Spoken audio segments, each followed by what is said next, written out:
Here's an example of why community can end wars, why community is so important, why community is the reason, the foundation, the most core aspect of creating a better world. And we all want a better world. We want a world without war, without poverty. It's ridiculous. 14,000 children die every day, not to unpreventable causes, but through preventable causes, things that we can actually do something about.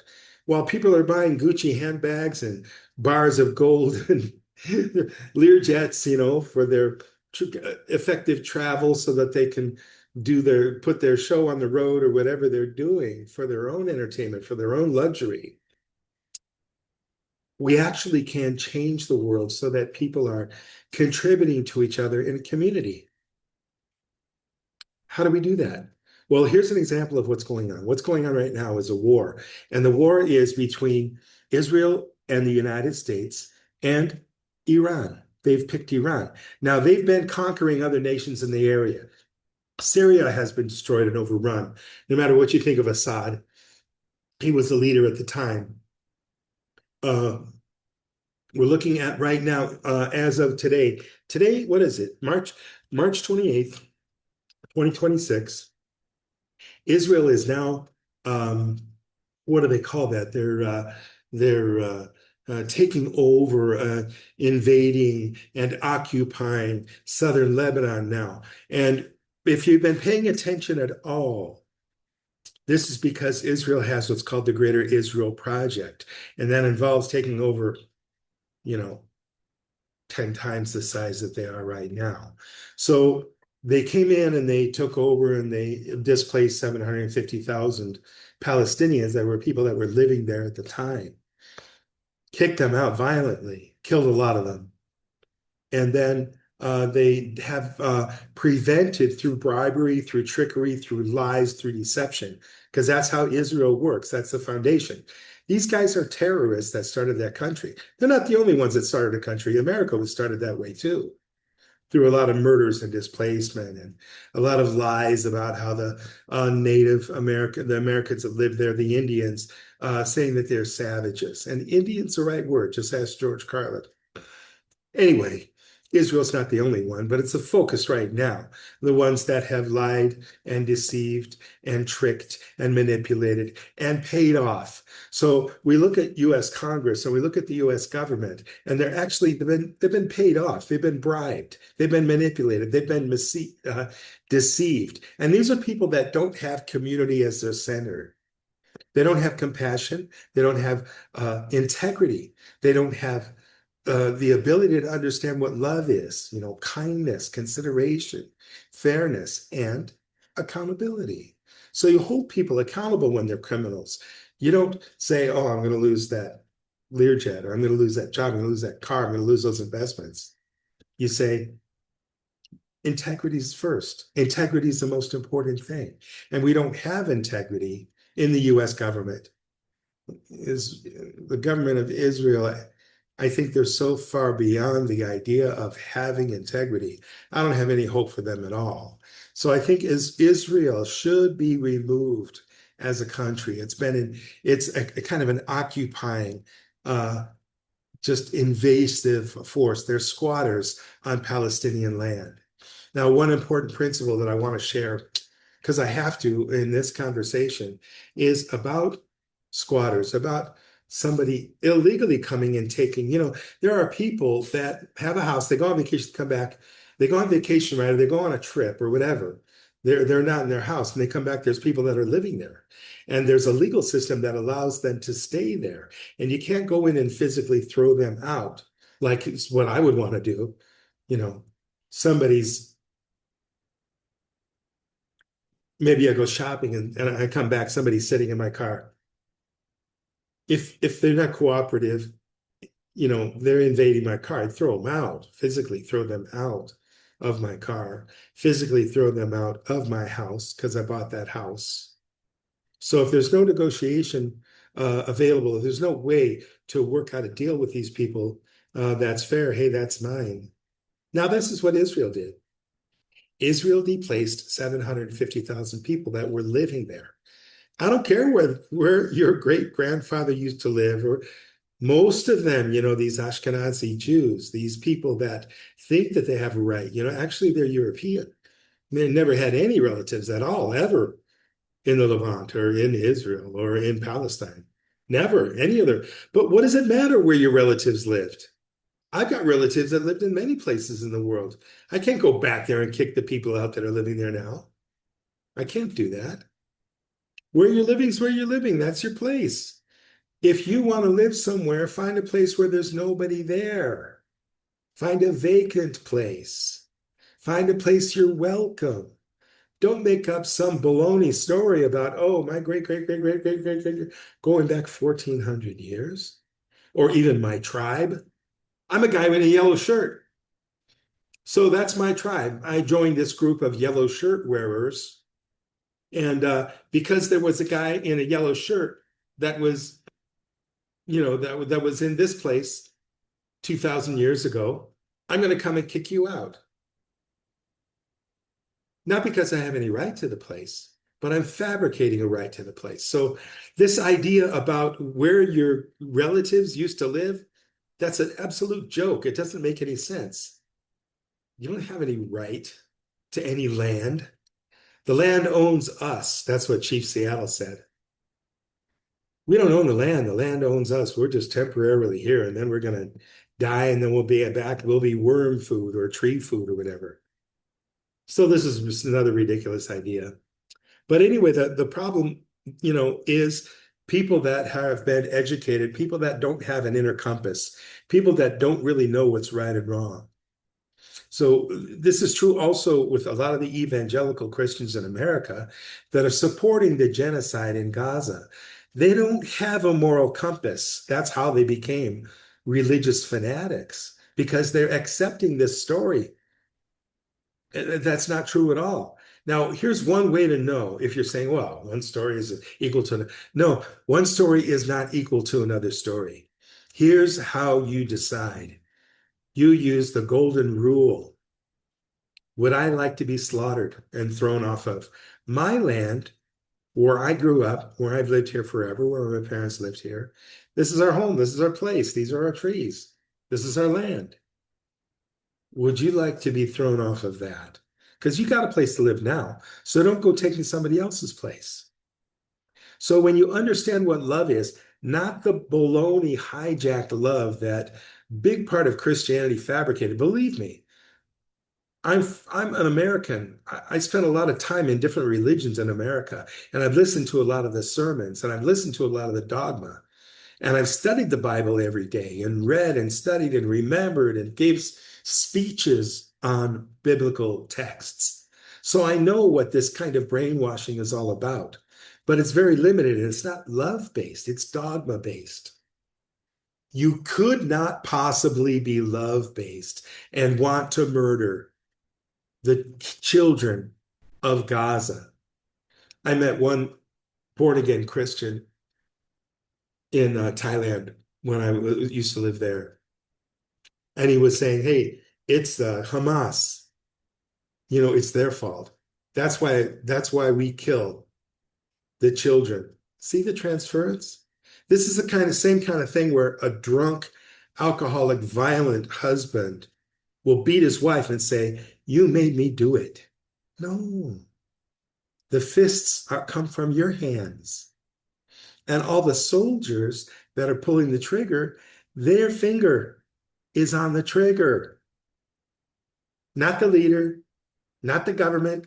It's your own finger. If you're a soldier and you're killing people and you're invading and you're making up all these stories about, oh, I have to support my country and patriotism, all that, that's all total crap. You're not doing that at all. You're just a tool.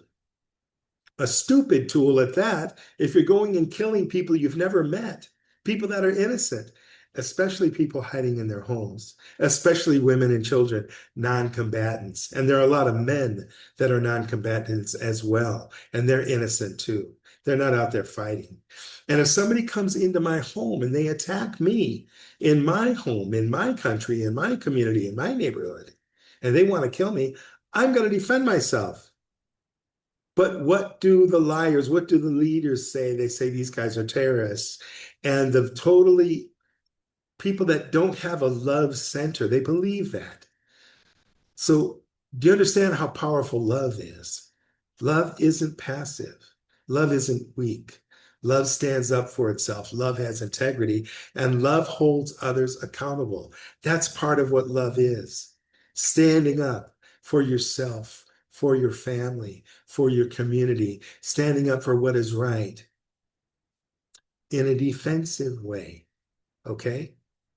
Just don't come into my house. And that's what Iran is doing. They're saying, hey, don't just constantly be attacking me. Look, let's work it out. Let's make a deal. And then the American leadership says, okay, we'll make a deal. And let's talk about it. Well, they're talking about it, they bomb Iran. Iran's like, what the? All right, give him another chance, give him another chance. Okay, let's negotiate. Let's work this out. We don't want war. We don't want to kill anybody. We're not about that. And a huge part of that, as an American, I grew up thinking that the Muslims were the terrorists. What a joke. That's absolutely not true at all. If you've watched the way Iran has been behaving, they're behaving with so much more integrity, honesty than the American government and the Israeli government, if we need to mention them, because they're totally psychotic, sociopaths and terrorists. They're just off the map, evil. Where was I? Okay, well, I need to wrap this up anyway. I don't want to go too long. But what I wanted to share was if you want to see the end of war, we need to hold the evil guys accountable. Okay? And that means removing, kicking out the invaders, the squatters. Israel is a squatter nation. They're a terrorist squatter nation. They lie, they cheat, they steal, they make up stories. They're rapists and they fight for the right to rape. And the ones that got caught on video raping are heroes. I don't know if they gave them medals, but they should celebrate their freedom. They were exonerated completely. Like that's an okay thing to do. That's how low life these scumbags are. And that's 80% of the Israeli. When you take a poll, so the ones that are good Israelis, the ones that are good Jews, no problem. These are peaceful people.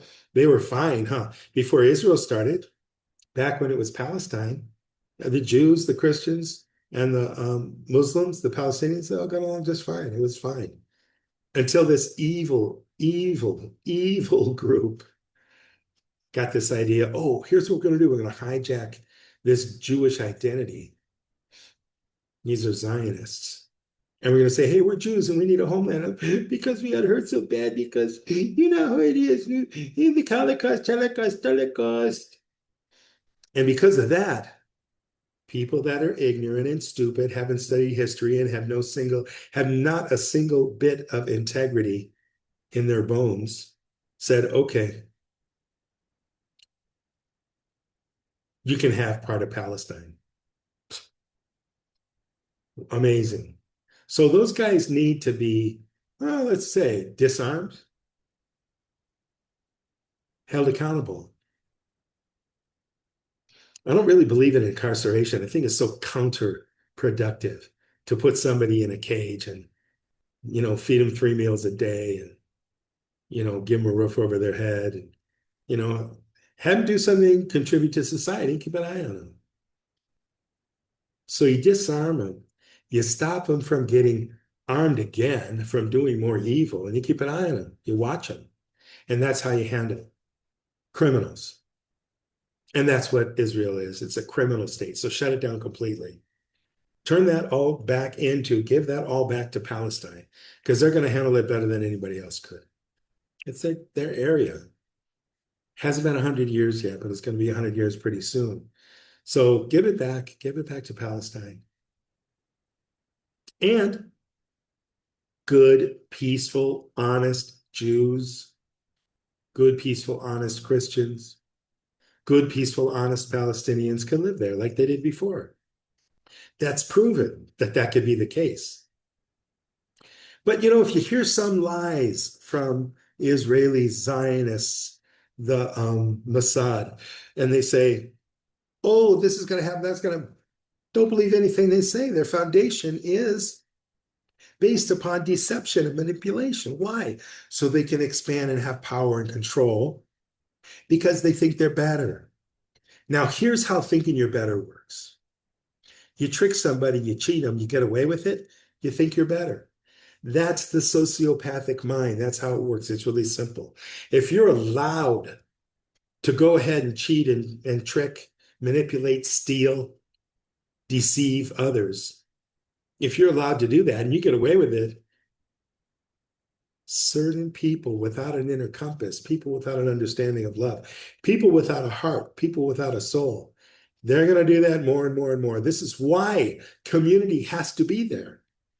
You cannot watch these people from Washington, D.C., or from Tel Aviv, or from the whatever state capital. It has to be a community of a few thousand people that know the guy. I know where he works. I know his mom. I know what he, I know where he goes shopping. I know what he looks like. That's what happens when you have a real community. There's real accountability. So there's somebody who's raising hell, somebody is doing bad things. We know it because we're aware. Because we're aware of each other and we keep track of each other. And that's also the end of police brutality. Because these police, a lot of times it happens, they're white police, and there's already a racial problem going into a black neighborhood and beating up or killing or whatever to black people that hate them because that's all they see of these white guys. What about if there was a black local militia in a community? It's not a racial thing. The racial thing ends because we're all black. And we know the guy and we know what he's up to. And you know, okay, this guy's kind of a punk. We got to keep him in line. That's what a good father does. He keeps the punks in line. Well, a lot of families don't have a good father. And a lot of good-hearted fathers don't know how to handle an evil-minded kid or a kid that needs extra discipline. This is another reason why we need communities. I can give you 1,000 really reasons right now why we need community, why it's a better model, why it's needed. So we're building community in the Northeast Corridor this summer, late this summer maybe. Keep an eye on the project. If we had world community, the wars are going to stop. It's going to stop completely because people will say, I ain't going. Why should I go there and kill innocent people? That's ridiculous. And all these wonderful, fine people that have been really, really pawned and misled, they become soldiers and they go on these wars. Hey, what am I going to do? Am I going to get court-martialed?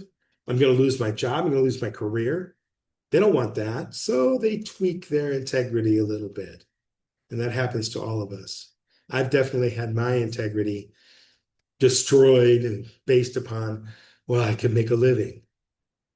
No more for me.